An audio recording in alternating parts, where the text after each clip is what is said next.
Interest rates are really, really high right now. They've doubled in last year. It is affecting homes. I don't care what anybody says. I have a great friend who I love who thinks it's just the inventory problem. That is not the case. Let me get into it. So June saw the highest cancellation rate on new construction homes since the pandemic. 14.9% of the contracts that went into place in June were canceled on new home construction. That is a problem. If it was an inventory problem, that would not have happened because people would have wanted to, even more likely to keep their contract growing. In my opinion, it is because of interest rates.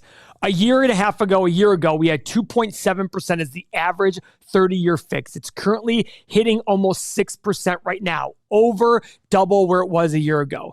Guys, what does that mean? Well, let me explain this to you.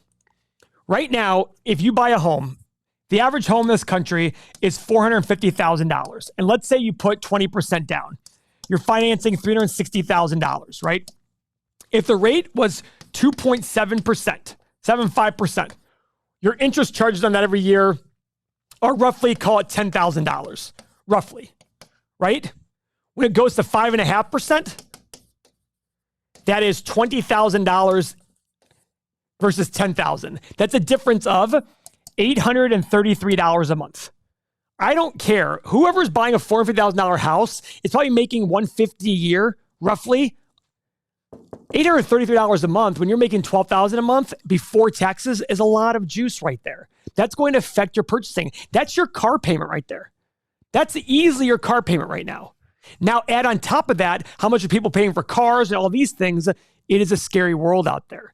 I'm not trying to be a drama queen. I'm not trying to make you fearful. I'm just relaying what I perceive to be my interpretation of the facts out there. The data shows 14.9% of contracts last month were canceled, the highest since the pandemic. And it took a pandemic to beat that number when people literally were uncertain if the world was going to open again for a long, long time. Now, what are the inventory numbers? As of May of this year, the inventory of homes was 1.3 million homes. That's May of 22. In May of 21, it was 1.04 million homes. That's a 10,000 unit difference. This is still low based on history, but this is the same year over year. And yet a year ago, home prices and everything was soaring. Prices were soaring. People were buying houses like crazy. There's story after story. And this is the great part.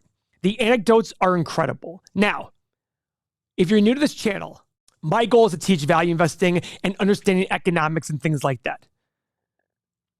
Because I believe the more you learn, the less you fear.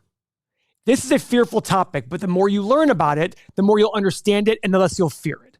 And also my goal is to call out all the scam YouTubers out there that I think are leading you the wrong way. So in this situation, these numbers directly affect you who are watching this. The average person watching our channel is 25 to 50 years old. You're still either buying a house, looking for your new house, upgrading, whatever it is. A doubling of your interest rate is absolutely going to change your lifestyle. It absolutely will. Just be aware of that.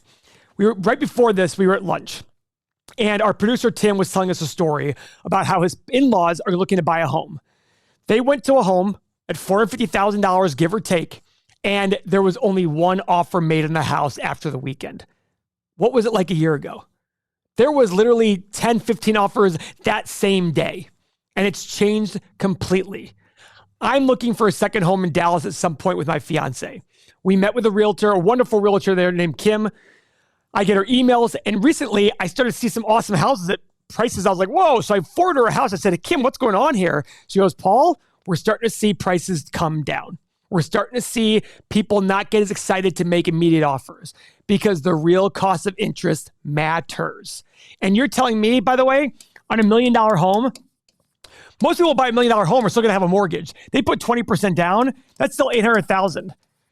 3% extra interest is $24,000 a year. That's $2,000 a month. That's still affecting somebody who's buying $1 million home. As ridiculous as that might be, that is affecting them. And it's going to affect people all the way along the line.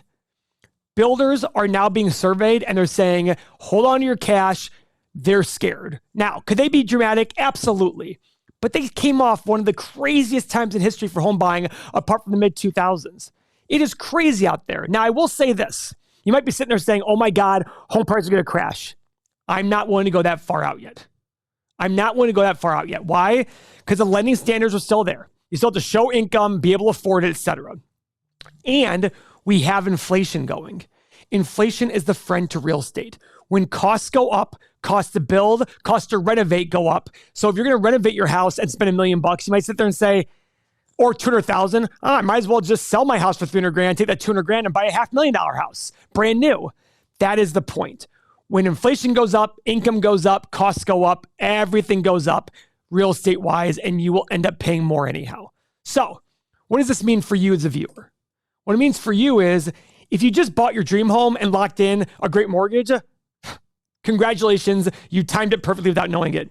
My fiance, I bought a house 2 years ago. She bought it from me last year and she got 2.625% interest on her 30-year mortgage. We joke, we're buying a new house right now, and we joke that we're never going to get rid of that house. Why? The mortgage is so low, we're just going to rent it out forever. It'll be an investment for her. That's it. If you're looking to upgrade, you probably have to buy a lesser house. If you can wait a little bit, wait a little bit. Wait for your income to catch up. Wait for things to stabilize. Maybe if we hit a recession, the Fed will lower interest rates. I'm not trying to tell you to time it, but if you don't need to move, don't move. If you are moving, maybe rent. Renting is not a bad option. Now, rents are going up like crazy too. We just read that 18% rent growth nationwide in last year. So rents are going up as well because of inflation. So it's a tough spot to be in. But remember, you're still alive. You still have a job. You're still doing well. These are good problems to have. You have to sit there and decide what is your future home going to be. But don't worry. The more you learn, the less you will fear. That is the goal for everybody. Just imagine everything in your life that you would have thought you couldn't do, and then you learn how to do it, and you don't fear it anymore. If you like this video, please click the next one, that the upcoming recession could be the opportunity of a lifetime. Don't forget to subscribe to this channel. Thank you very much.